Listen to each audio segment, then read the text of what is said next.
My parents refused to take my 11-year-old son to the ER after he broke his leg, so I stayed silent. Then made a move they'll never forget. Hey there. I'm Irene, and I don't usually share personal stories like this. I prefer to keep my business to myself, scroll through social media, and mind my own affairs. But what happened to my family last spring went so sideways that I honestly didn't know where else to turn.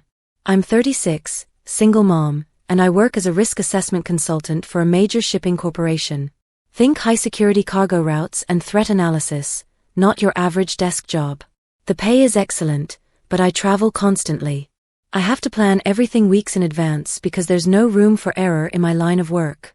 I've been raising my son Tommy, he's 11, on my own since his father walked out when he was 3. No sob story needed there. Tommy's a brilliant kid, never causes trouble, gets straight A's, and has this quiet confidence that amazes me every day. I've had to be strong for both of us, and somehow we've made it work. My parents still live in the suburban house where I grew up in Riverside, California. My older sister Sarah, also 36, still lives there too. No job, no rent, no responsibilities. Her biggest accomplishment is flipping vintage band t-shirts on Facebook Marketplace and sending hour-long voice messages about how the government should cancel her student loans. She has one daughter she sees every other weekend, 2 failed online businesses, and hasn't had a valid driver's license since her DUI in 2020.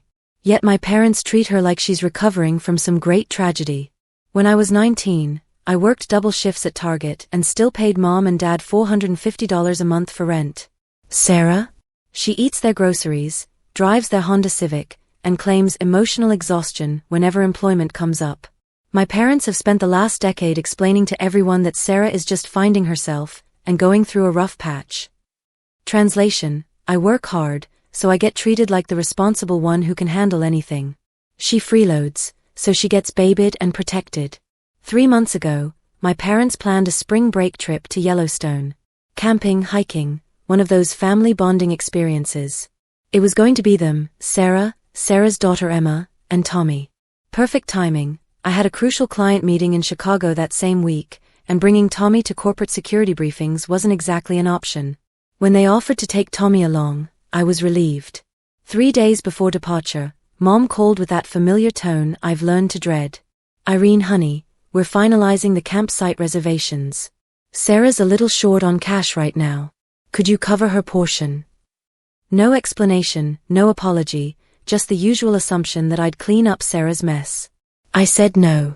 Mom went quiet for a moment, then hung up without another word. The next morning, I helped Tommy pack his sleeping bag and hiking boots, gave him $150 spending money, and reminded my parents to keep his inhaler handy. They promised they'd take excellent care of him. I trusted them completely. 4 days later, everything changed forever.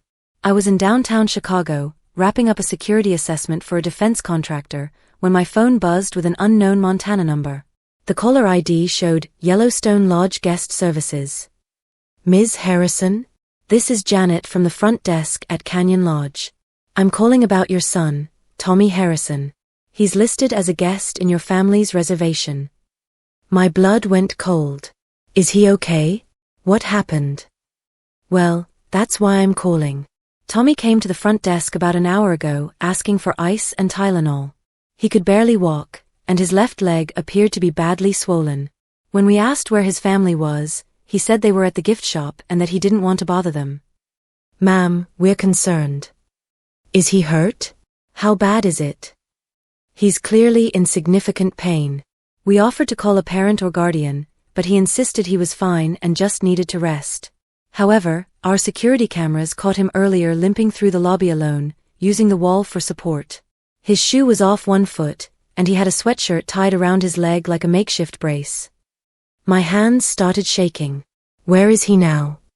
He went back to his room, but honestly, we think he needs medical attention. We tried calling the number on file for your parents, but it went straight to voicemail. I immediately tried calling Mom. Voicemail. Dad. Voicemail. Sarah picked up on the 6th ring. Hey Irene, what's up? She sounded like she was eating chips. Where's Tommy? The lodge just called me. He's hurt and limping around asking for ice. Sarah paused mid-chew. Oh yeah. He tripped yesterday on some trail rocks. Said he was fine though. Kids are dramatic, you know. You took him to urgent care, right? Or at least had someone look at it. He said he could walk it off. We didn't want to waste half the day sitting in some clinic when he seemed okay. You know how Tommy is, tough kid. Sarah, where is he right now? Probably in the room watching TV. Look, he said he was tired, so we let him rest while we went exploring. What's the big deal? I hung up and immediately called the lodge back. This is Irene Harrison. My son needs medical attention immediately. Can you call an ambulance? We already did, ma'am. The paramedics should be there any minute. Then my phone pinged with a text from Dad. You made your choice when you refused to help your sister. Now we made ours. This is what abandonment feels like. Maybe now you'll understand what Sarah goes through every day. I stared at that message for 30 seconds, then booked the next flight to Montana. Red eye, no luggage, just my laptop bag and pure rage fueling me forward. I spent 6 hours in the air replaying Janet's words. Tommy came to the front desk asking for ice. He could barely walk, using the wall for support.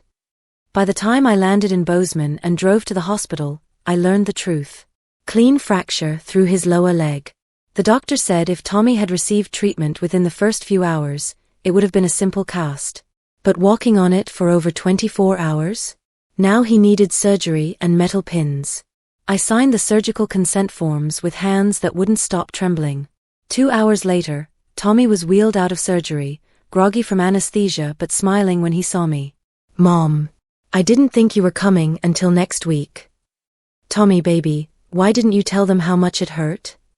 He shrugged, looking so much older than his 11 years. Grandma said you were super busy with important work stuff. I didn't want to wreck their vacation because I was being a baby. Not one word of complaint. Not one question about why his own family left him alone and in pain. Just this quiet acceptance that his needs came last. After Tommy was settled in his room with pain medication and a Netflix queue, I sat in the hospital parking lot and opened my laptop.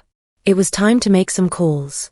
First, I logged into our shared family accounts. For years, I'd been the one paying for everything. Mom and Dad's cell phone plan, their car insurance, the internet at the house, even Sarah's health insurance because she couldn't qualify on her own due to her credit. I'd set up autopay for all of it because it was easier than listening to them panic every month about bills. That stopped immediately. I called Verizon and removed Mom, Dad, and Sarah from our family plan. 3 phone lines, gone. Then I called State Farm and took them off the car insurance policy. Sarah couldn't get coverage elsewhere because of her DUI, and Dad's accident last year had made him high risk. Finally, I canceled the automatic payments for their utilities and removed my credit card from their Netflix, Hulu, and Amazon Prime accounts. Within 6 hours, their carefully constructed life of dependence on me began to crumble. The messages started at 11 p.m. Montana time. First from Mom, honey, our phones aren't working. Is there an issue with the account? Then Sarah, hey, tried to watch Netflix and it says payment failed. What's going on? Then Dad, Irene, this better not be some kind of punishment. We're family. I didn't respond to any of them. Instead, I drafted an email to my company's HR department and my personal attorney Rachel, who'd handled my divorce years ago. I attached the hospital records, the text from Dad admitting they'd abandoned Tommy, photos of his leg before surgery, and a timeline of events. The subject line was simple: documentation of family emergency and personal actions taken. I explained that I had been voluntarily supporting extended family members for years, but due to a serious incident involving the neglect of my minor child, all financial assistance was being terminated immediately. I requested that no family members be allowed to contact me through work channels and asked for the documentation to be kept on file. Legal protection. Full paper trail. No ambiguity about what had happened or why. Tommy slept peacefully that night, finally getting the medical care he should have received 36 hours earlier. Meanwhile, back in California, my family was discovering what life looked like without my safety net. By morning, their power had been shut off for non-payment. The dominoes were falling exactly as I'd planned. The next morning brought a flood of increasingly frantic messages. Mom called at 6 a.m., crying about how cold the house was. Dad followed up with angry voicemails about family loyalty, and how I was punishing everyone for one mistake. But Sarah's response was the most telling. She started a GoFundMe. I wish I was kidding. The campaign was titled "Help My Family Recover from Financial Crisis," and was filled with elaborate lies. According to Sarah's version of events, their bank accounts had been compromised by identity theft, I had disappeared without warning, and they were facing homelessness due to a family medical emergency. She even posted a photo of their broken water heater from 2019, the same one I'd paid to replace. The whole thing had raised $23 from 2 donors, one of whom was clearly Sarah using a fake name. Meanwhile, I was dealing with the practical reality of Tommy's recovery. The surgery had gone well, but he'd need physical therapy and would be on crutches for at least 6 weeks. I extended my stay in Montana for 3 days to make sure he was stable enough to travel home. On our second day in the hospital, Tommy's nurse mentioned that several people had called asking about his condition. The first caller claimed to be his grandmother and wanted detailed medical information. When we asked for verification, she became agitated and hung up. The second caller said he was doing a wellness check on behalf of Child Protective Services, but when we asked for his badge number and callback information, the line went dead. I knew exactly who those calls were from. That afternoon, my phone rang with a number I didn't recognize. When I answered, it was my Aunt Linda, Mom's sister. Irene, what in the world is going on? Your mother called me sobbing, saying you've cut them off completely over some accident with Tommy. She says he's fine now, so why are you being so vindictive? I took a breath. Linda, did Mom mention that they left Tommy alone in a hotel room with a broken leg for over 24 hours? That he had to drag himself to the front desk begging for help while they were shopping? Silence. Did she tell you that Dad sent me a text admitting they abandoned Tommy on purpose to teach me a lesson about not paying Sarah's way? More silence. I'm going to send you some documents, Linda. Hospital records, photos, the actual text messages. After you've seen them, if you still think I'm being vindictive, we can talk. I forwarded her everything, the hospital intake photos, the security footage from the lodge, Dad's text message, and the surgery report. I never heard back from her. By Thursday, my parents had lost internet service. Sarah posted a Facebook status, "When you realize some people care more about being right than about family." It got 2 likes. That weekend, I brought Tommy home to San Diego. He was still on pain medication and using crutches, but his spirits were good. As we settled into our apartment, he looked around and said, "I like it better when it's just us, Mom." Me too, kiddo. Me too. 2 weeks after we returned home, I got a call from Tommy's school. Mrs. Rodriguez, the principal, sounded concerned. "Ms. Harrison, we had an unusual incident this morning. A woman claiming to be Tommy's aunt tried to pick him up during lunch break. She had no identification and wasn't on our approved list. When we asked her to wait while we called you, she became aggressive and left." My blood ran cold. Can you describe her? Blonde hair, about your height, driving a blue Honda Civic. She told our security guard that you were unable to care for Tommy properly, and that she was taking him for a family intervention. Sarah. It had to be Sarah. "I'm implementing a code word system immediately," I told Mrs. Rodriguez. "No one picks up Tommy without the password, and if anyone else shows up asking about him, call the police." That afternoon, I drove Tommy to school myself and met with the administrative team. We created a security protocol with photos of Sarah, Mom, and Dad, along with explicit instructions that they were not authorized for any contact with Tommy. The next day, I got home from work to find Sarah sitting on my apartment building's front steps. "Finally," she said, standing up and blocking my path to the door. "We need to talk." "No, we don't. You need to leave." "Irene, this is insane. You've completely overreacted to one little misunderstanding. Tommy's fine now, so why are you still punishing us?" "One little misunderstanding?" I stared at her. "You left my son with a broken leg, alone, in pain, for over a day. Then Dad sent me a text bragging about it. We were trying to teach you about priorities. You refused to help me when I needed." "I'm calling the police," I interrupted, pulling out my phone. Sarah stepped back. "You wouldn't call the cops on your own sister." "Watch me." She left, but not before keying my car door with something sharp. I had security cameras in the parking garage, so I had it all on video. The next morning, I called Rachel, my attorney. I need a restraining order. Against your family? Against my family. Rachel had me compile everything: the hospital records, the text messages, the school incident report, the security footage of Sarah vandalizing my car, and documentation of the harassing phone calls to Tommy's hospital room. This is more than enough, she said after reviewing the file. I can have a temporary restraining order in place by Friday. That week, I also made another crucial decision. I updated my will and Tommy's guardianship papers. My college friend Jessica, who lives in Portland and works as a pediatric nurse, was now designated as Tommy's legal guardian if anything happened to me. Not my parents. Not Sarah. Someone who would actually put Tommy's well-being first. The restraining order was granted on Friday afternoon. Sarah, Mom, and Dad were legally prohibited from coming within 500 feet of Tommy, his school, or our apartment building. For the first time in weeks, I felt like I could breathe again. That evening, Tommy and I ordered pizza and watched Marvel movies on the couch. He was getting stronger every day, and his leg was healing beautifully. Mom, he said during a quiet moment, are they going to try to visit us again? No, baby. Not anymore. The restraining order should have been the end of it. It wasn't. 3 days later, my building's concierge called me at work. Ms. Harrison, we've had several delivery attempts for your unit today. Food orders, flower deliveries, even a furniture truck.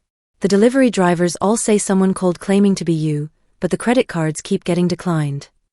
Sarah was ordering things to my address using fake information, probably hoping to create chaos or get access to the building. I alerted building security and asked them to refuse all deliveries unless I personally confirmed them. That weekend, Tommy was invited to a birthday party at Chuck E. Cheese. Simple enough, I dropped him off, chatted with the other parents, and planned to pick him up in 2 hours. 30 minutes later, my phone rang.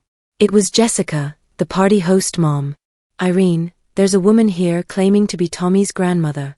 She says there's been a family emergency and she needs to take him home immediately. What does she look like? Older, gray hair, very insistent. She's telling Tommy that you've been in an accident. Call the police. Right now. I'm on my way. I broke every speed limit getting there.